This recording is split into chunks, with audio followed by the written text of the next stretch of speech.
Hi, welcome to Addiction Recovery Plays podcast, the podcast championing addiction treatment professionals around the world. I'm your host, Chris Langley, and I'm very pleased to introduce today's guests, Chris Seamer and Sam Doyle from South Carolina Addiction Treatment, which is located in Simpsonville, South Carolina. Chris is a certified peer support specialist, and Sam is the Director of Operations and Marketing. Welcome to Addiction Recovery Plays podcast, Chris and Sam. It's so good to have you with us today. Thank you so much for Good having to be us. here. Thank you so much. No, both really excited to hear about the great work that you're doing in your state. So we're just going to kick the podcast off with a question. So Chris or Sam, you can start first. So tell us about yourself and your journey to being in the position that you're in now. Well, I guess I'll start. Excellent. Thanks, Okay. Chris. Basically, I have 8 years recovery that I just celebrated about 3 weeks ago. Right? Yeah. And really, the first several years of my recovery, I had switched from working in the restaurant industry to manufacturing because the restaurant industry just really wasn't conducive for me in recovery. But about 2 years ago, I just kind of felt like a different pole in my life. I just felt like a little bit empty with what I was doing. Like, sure, I was doing good work, I was making good money, but I really wasn't feeling like I was doing everything I feel God created me to do. Because I work as a worship leader and I work with people all the time through my church, but I just felt like there was more for me. And one of my friends just suggested, like, I think you'd be a really good peer support specialist. So I looked into it and was like, man, this is awesome. And took the course, got certified, started working in the field shortly after, about almost 2 years ago. I was working for a different facility for a while.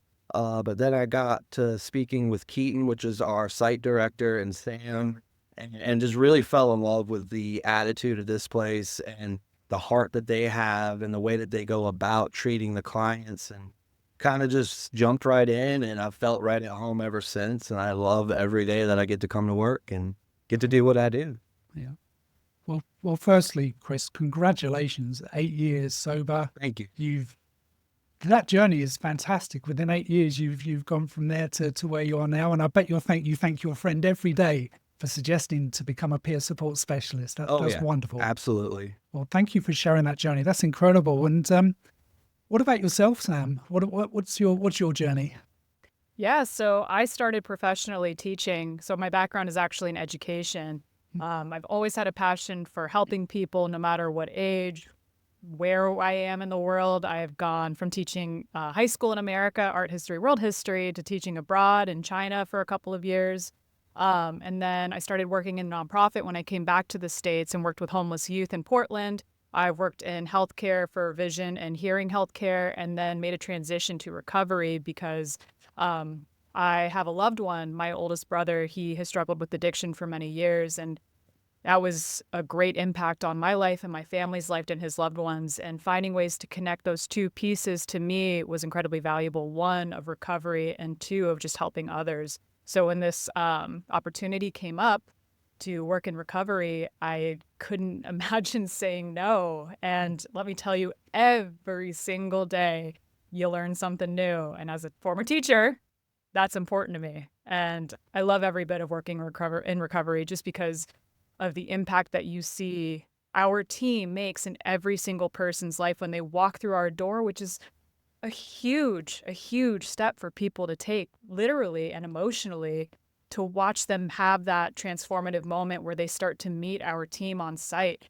and see that they are going to get cared for. They're going to have compassionate care, people who really see them and understand, because a lot of our staff are either in recovery themselves, like Chris, or have loved ones in recovery like myself. It is a deeply passionate thing that we do every single day here at South Carolina Addiction Treatment.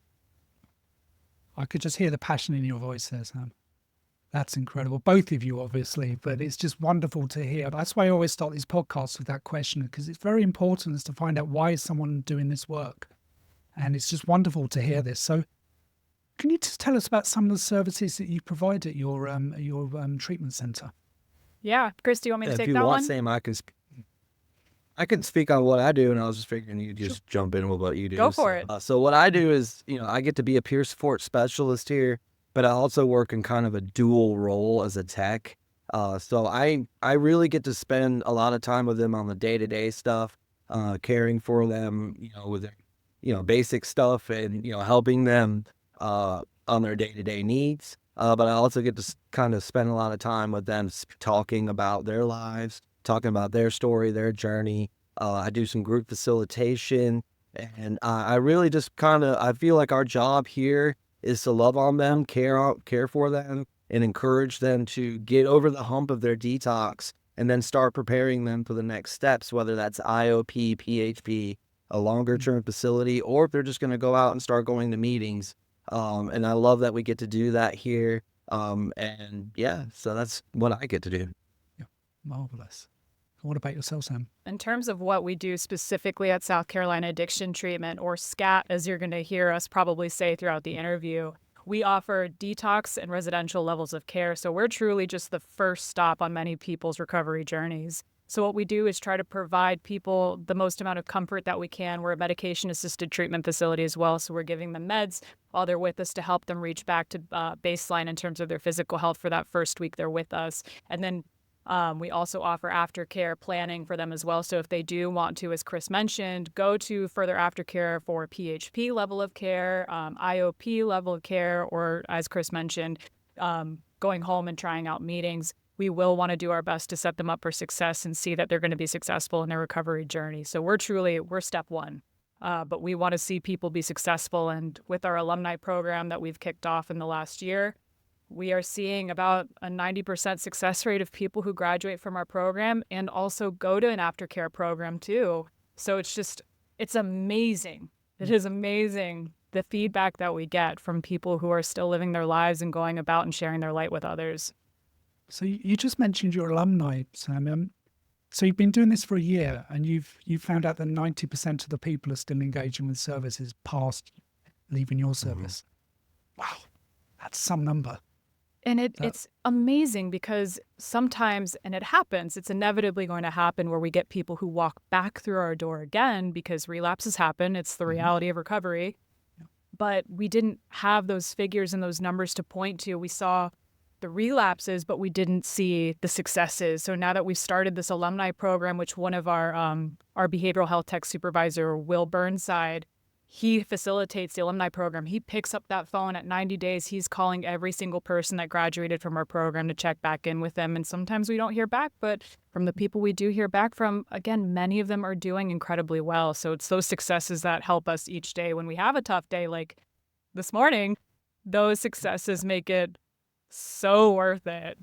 Yeah, it is just amazing, isn't it, when you see the results of the work, the hard work that you put into each client, and it's just those small little bits of information and things that clients remember years down the line that this is a wonderful trigger.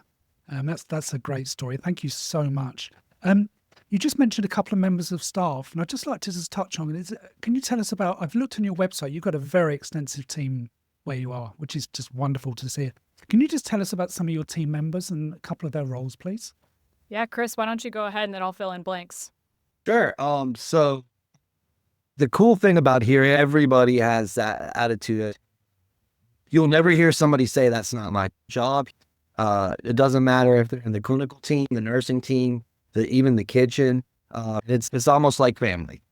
We have this attitude that we're all in the same goals. Everybody's here for the right reasons. Due to our kitchen team, to our nursing team, and even our administrative team, we're all really qualified, and it's just an amazing place to work. I've never worked at a place that celebrated part of my life with your recovery as they do here.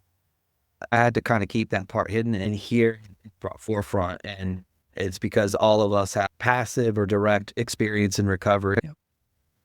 Sounds incredible. It really does. Have you got anything to add at all, Sam? Yeah, I think, Chris, it's so funny you said that. It's totally a cliche when we talk about it's like family here. In that sense, yes, it is. It feels like family, but we are also a family business. That's one of our very unique traits in the recovery world, where it is becoming very corporate. We want to make sure that people feel seen and validated when they come in, because what looks like a pretty extensive team list on our website, it's actually missing quite a few people. We've got about 50 employees because we're a 24/7 facility. We are running all hours of the day. So 4 o'clock on a Friday for me is just any other time of the week for me.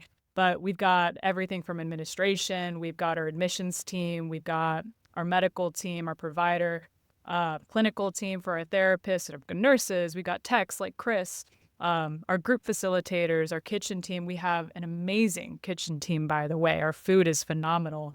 And we also have transportation. So we always try to, from the very first touch point, we want to make sure that clients are being taken care of because, again, it's a scary decision to come to treatment, and to kind of get in the car of someone you don't know is also a very scary experience because there's not a lot of trust there. But we hire drivers who do this every day, and they have those conversations to make sure that that drive from home or wherever they are to treatment is going to be a comfortable one to kind of set them up for success when they walk in our door. So you have a driver that can go and pick up a client, and wow, I've never heard that. So that's incredible because that can really alleviate. You have two drivers, Chris, so that can really alleviate a lot of those last minute panics. Perhaps there's someone there that is able to engage with the client properly and to make them more relaxed and say, look, you're going to be treated as family here. That's wonderful. That's so good to hear. So you touched on something earlier, Sam. So how are clients referred to you, and what is the process for someone who wishes to enter your treatment facility? Yeah, so a lot of the times, many of our referrals come from other programs, so other aftercare programs. So oftentimes when someone is looking for treatment, they want it now. They need it. They want it. They're going to pick up that phone. They're going to start calling around for different facilities. So oftentimes if a facility receives a phone call from someone and it's let's say, a partial hospitalization program or a PHP program, which is kind of a lower step in terms of addiction treatment, the person will say, hey, I really need treatment. I need to go to rehab. These are my substances. This is how much I'm using. I used as recently as 2 minutes before I picked up this phone. Oftentimes they need detox. So because a lot of other facilities don't offer detox, oftentimes we're the ones who get contacted so that we can help to facilitate that detox period and then get them to that aftercare program after they've been safely detoxed off of their substances. So a lot of the times we do receive referrals from other partners that we have in the community all throughout the Carolinas. We also have programs in Georgia and in Tennessee that we work with as well, just trying to get people back to where they wanted to initially go for treatment. We also get a lot of organic folks who are just, again, looking for alcohol addiction detox on Google, and then we come up. So it's a pretty healthy mix, which is great for a business, of course, as you can imagine. But yeah, referrals, sometimes from the hospital, sometimes from local organizations. But again, a lot of people just find us kind of naturally, which is nice. So if someone picked up the phone and said, I need help, how soon can someone engage with your service? Same day. If we have Wow. bed availability, we have 16 beds, which is a pretty small facility. But if we have the bed availability, our admissions team is going to get them rolling as soon as possible, because that decision for someone to pick up that phone, and Chris, I'm sure you can relate to this, right? Someone could change their mind a minute later. So the sooner we can get them into treatment, the better. Yeah. Do you have someone manning the phones 24 hours a day? Well, like a lot of other facilities, we do not have a call center that's 24/7. We have an admissions team of about, I think, 3 or 4 people. So at times we have admissions reps that are on call for the day. Because we don't have a call center, we do miss calls in the middle of the night, but we do always follow up and pick up that phone as soon as that person is ready, and just make sure that we follow up, because oftentimes, someone asks for help in one moment and then they don't get an answer back. They might not try again unless we try to do that reach out on their behalf. Goodness me. Sounds like you've got everything covered. We try. It really does. Chris, when we first met, you told me that you have other agencies come to your service to engage with your clients. Can you tell me about some of the external agencies that you work with? That sounded really interesting to me. We also have Favor, which is a statewide, it's called Faces and Voices of Recovery. They do a lot of 12-step groups, recovery coach and CPSS stuff. So basically, it's they come in and twice a month, give or take, and they just help the clients be aware of their services. I get to do Celebrate Recovery every week. We try to really give people a foundation for all types of recovery. What it's important is that you're plugging into, figure out what's going to connect with the client. We also have our main group facilitator, April. and smart recovery as well. We're trying our best to have a little bit of everything for everybody. So Wait, Chris, you didn't even mention the art therapy that also occurs once a month. Who facilitates that? my wife. So yes, my wife is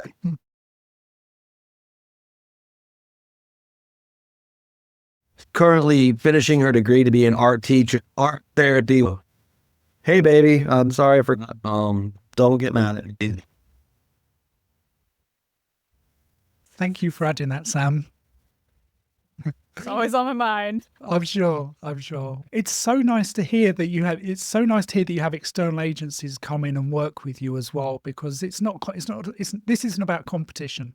This is about working together for the cause of helping people through treatment and recovery.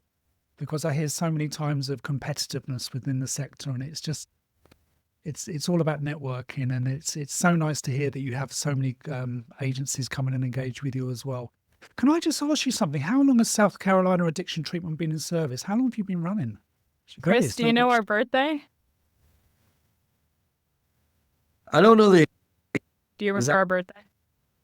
exact birthday, but I know I want to say it's been 3 years. It has been 3 years. It's November 15th, 2021 is when we opened. I used to teach.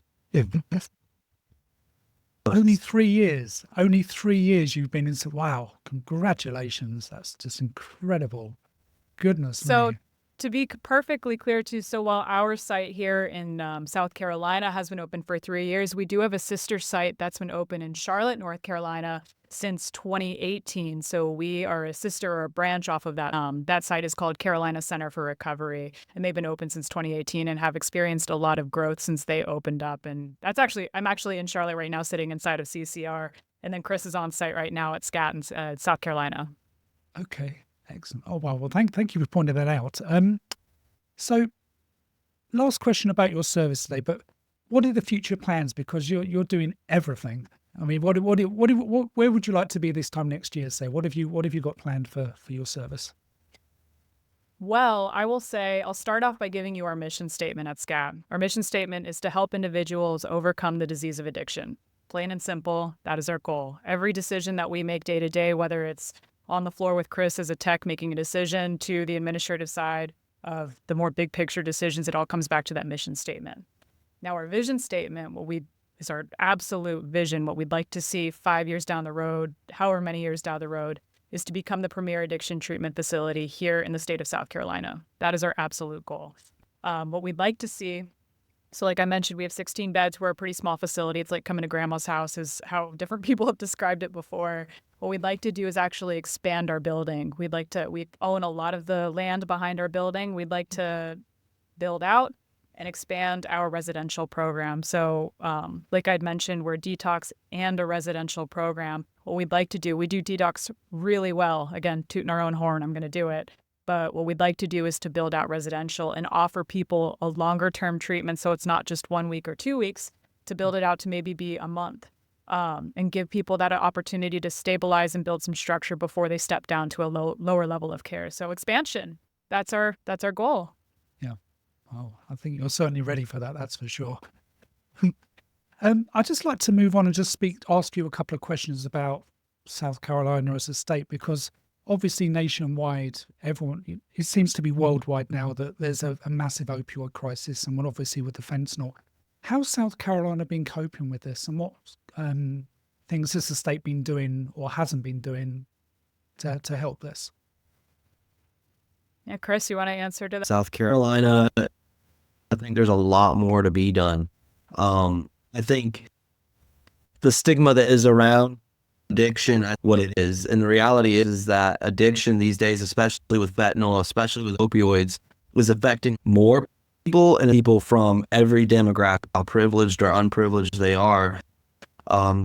We're still seeing disorders across the board, every demographic. I don't think there's enough help, and we can always use more. So that's just what I'm seeing.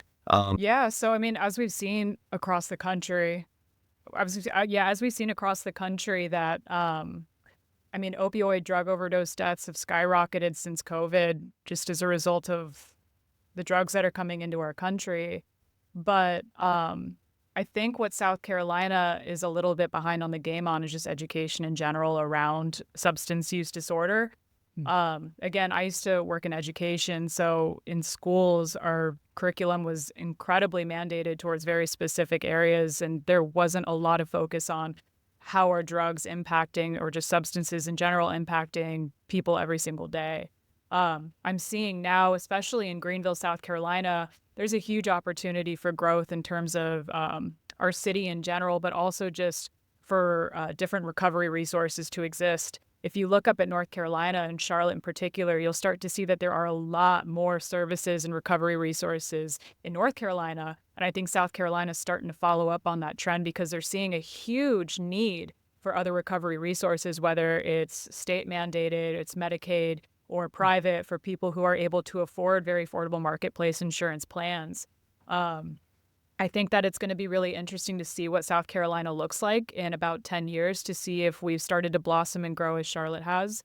I would hope so. I think that, again, there's a huge need. And oftentimes when people are looking around for help in South Carolina, especially the rural parts, A, they don't always have the transportation to get to those places.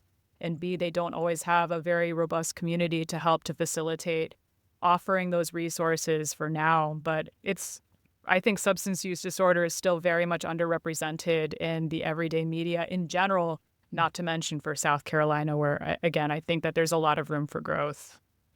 Yeah, most definitely. Most definitely. Chris, you touched on a word just saying stigma, which I'd like to ask you both a question on, because the stigma of addiction and mental health is still such a huge issue, as you've just pointed out. So why do you think in this day and age we're still experiencing stigma when it comes to attending a service to help those who are going through an addiction or a mental health trauma? It just seems very backward to me. Honestly, through decades, we've looked at it, our society as a whole has looked at substance use disorder as something that was a matter of choice, a matter of this person made really bad decisions, and that's the consequences of their actions. And it's really sad because I wish I could say it was a choice on my end, but the reality wasn't. I was finding a very unhealthy way to deal with deep trauma, and I didn't know how to cope with it well. And that's what I tell clients here is that, hopefully we can, once we get you on detox, we start putting in the work, we can actually dig down what it is that drove you to drug and drink in the first place. And hopefully we can deal with it in a more healthy way. But I'm thinking that changes, as I said before, with fentanyl and the opioid epidemic, it's starting to really cross demographic and it's affecting everyone. And I think hopefully we're going to take a more serious look at it and not see it as just consequence of someone's action. Yeah, most definitely. And what about yourself, Sam? What would you say about that?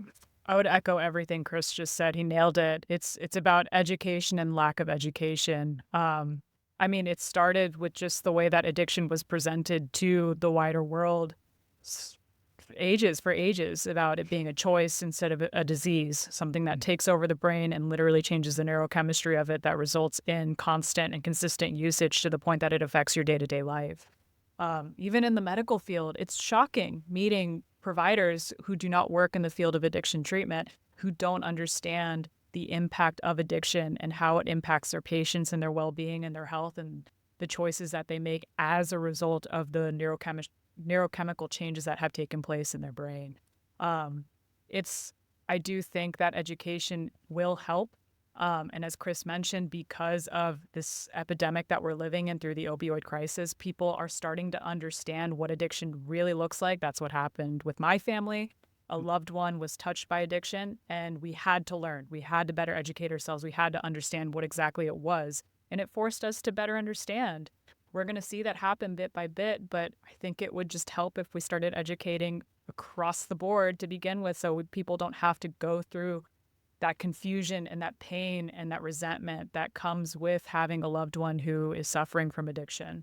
So I think that education is really the only way forward in order to fight that stigma of addiction and see that there is an other side to it, which is recovery and the life that it brings. Wow. I love both of those answers, and so thank you so much for that. We've moved somewhere, I think, with stigma, but we're nowhere near getting to the end. Getting the just to move on from this whole stigma thing.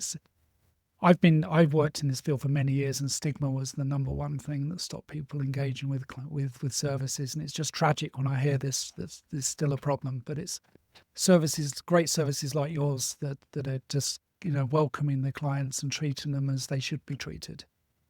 So. And if I could say, I'm sorry to Yes. add one No, more thing to that please. too. We'll see that stigma impacts different people, different cultural backgrounds a lot, especially in this day and age where it feels more normalized to certain communities. For example, when we look at our census and we look at our demographic data from the year 2024, the majority of our clients that come in are white males that come in seeking treatment, but that doesn't mean other communities of people and other demographics are not experiencing addiction. So it's fascinating to see the difference between who's experiencing addiction and substance use disorder and who's seeking treatment. And then the bigger question is who's not seeking treatment and who are we missing as a result of that stigma? So, and you'll also see too, if I'm sure you've seen this yourself, Chris, if you're looking at different organizations throughout the country and you're looking at their teams that they have, there's not a lot of diversity in many parts of the country on addiction treatment teams. And that, I think, is a detriment to the clients that come in looking for help and are already very anxious and nervous, and they look at the staff around them and don't see themselves represented. So that's something we are always conscientious of as well, and wanting to have that representation on our team so people can connect in a way that they might not be able to connect in other spaces. Of course. No, I appreciate that extra thought, Sam. That was fascinating. It's really interesting. I asked this question of everyone, and you're the first person to speak about this. And I've done 59 of these podcasts. It's true. I mean, it's so obvious. It really is. And no, thank you for that. I ask all my guests this question because I get some really interesting and varied answers. But can you tell me what your opinion of harm reduction is and how it can play a role in recovery? Sure. So harm reduction, it really matters harm reduction really differs from person to person about who you ask. You can ask someone on the medical team about their thoughts about harm reduction. You can ask people on our clinical or therapeutic team about their thoughts about harm reduction. It really is going to differ.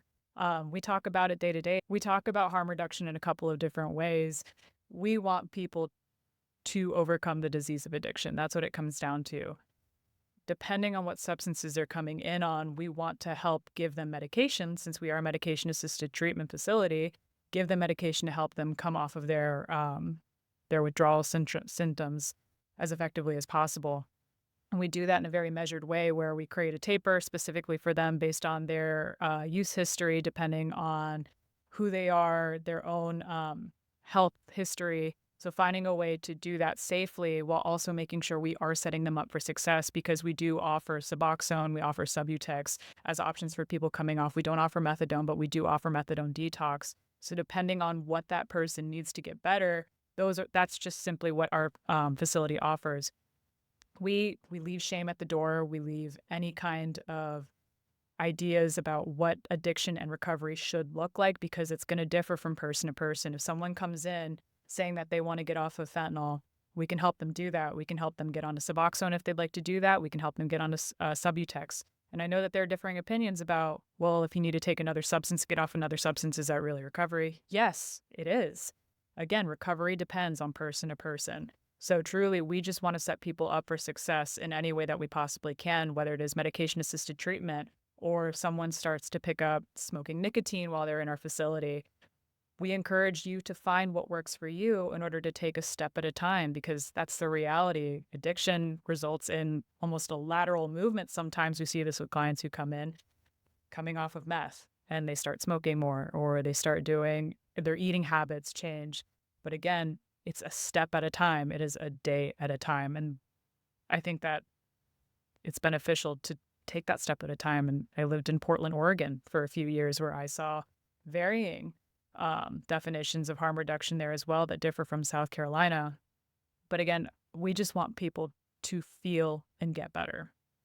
Yep, most definitely. Last question, really. Do you have a message for anyone who's listening to this podcast who is going through an addiction? What would you say to them? Yeah, absolutely. We do this every day at South Carolina Addiction Treatment. We know what it's like from our side of things. We have the benefit of having people on our team who also understand what it's like to walk in our doors for the first time, understands what it's like to feel like you've lost all hope, to feel like there is no way that your life is going to get any better because of where you're at right now. But I can guarantee you, hope is always there. There are people who care about you, and there are people who want to help you get better. Pick up the phone, look for help, seek the treatment that you need, because truly, 100%, you are not alone in this. Addiction is a lonely disease, but you'll find that on the other side of it, there is community, there is light, and recovery will help for you to find the other side of addiction. So find help. Yeah. Hey, Chris, do you have a message for anyone who's going through an addiction? Just that there's hope. I mean, I've learned in my life experience that um most things are not as bad as they seem. I spent about 33 years of my life really just kicking the can down the road and avoiding dealing with situations and dealing with the consequences that I've rendered for myself. Really just because I felt like, it was the end of the world if I did. And if I just avoided it and avoided it, it would just go away. But what ended up happening was it was much worse and much more difficult to deal with. But yet I found that when I faced my problems head on and when I faced things that I needed to, as daunting as it seemed, when I got to the other side of it, I became a better person because of it. And that's what I really feel like, we go through some of these things in life for, is when we go through them and we actually deal with them and we get to the other side of them, we walk away with a set of tools. We walk away with a set of knowledge that we would have never had otherwise. And I really believe the purpose in that is to turn around and help the next person. So our pain can have purpose. Our mess can become a message. And really just, the first step is, to steal along from AA, the first step is admitting that there is a problem. And it's not admitting that you are the problem, it's admitting that there is a problem so we can address it and put in the work and roll up our sleeves and start putting in the work to fix the problem. And it's a long road, and I'm 8 years in, and I'm still learning something every day, and I'm still not perfect. But if I'm doing better today than I was doing yesterday, I'm moving in the right direction. Thank you for that, Chris. Last question. If someone's to look up your service, how would they best find you online? Well, you'll see that we have the most generic name ever, South Carolina Addiction Treatment. But if you were to go type that into Google, we are one of the first folks that pop up. I always like to hype up our Facebook page. So if you're looking for some fun as well and to see a little bit more behind the scenes of our awesome team, you can look us up on Facebook. We're South Carolina Addiction Treatment. We're like a purple gradient. You can't miss us with the tree as our logo. But we have a lot of really fun stuff that we post on there, whether it's silly shenanigans we do day to day, pictures of our staff, highlighting our employees of the month, and just sharing stories of hope, because we think that that is the best way to spread that message. And just putting this out there, Sam, she wears many hats. She does a lot. And she is also our social media director extraordinaire. But she does amazing. Like, he does really good video editing. It's one of those things that, like, most people don't think about as being important, but it's very important because, again, it puts us in a good light. And it also, she likes, she's not looking to make everything look buttoned up. She's very, when she puts out on social media is pretty much the reality of our day. Unfortunately, for us, the reality of our day to day is pretty lighthearted. It's pretty fun. And we have a lot of fun with each other. We mess with each other in a good way. But it's, and it's great that she is able to find those moments and put it in a very professional looking and accessible way for people. So I think that's something that she deserves a lot of credit for. Excellent. Well, Chris and Sam, I'd like to thank both of you for coming on today to tell us about the great work that you're doing in your state and for your community and for every one of your clients. It's so nice to hear the dedication that you both have, and obviously every team member has. I'd just like to thank you for your time today. I've really enjoyed talking to you both. Thank you so much. Thank you so much for having us. No, it's been great. Thank you.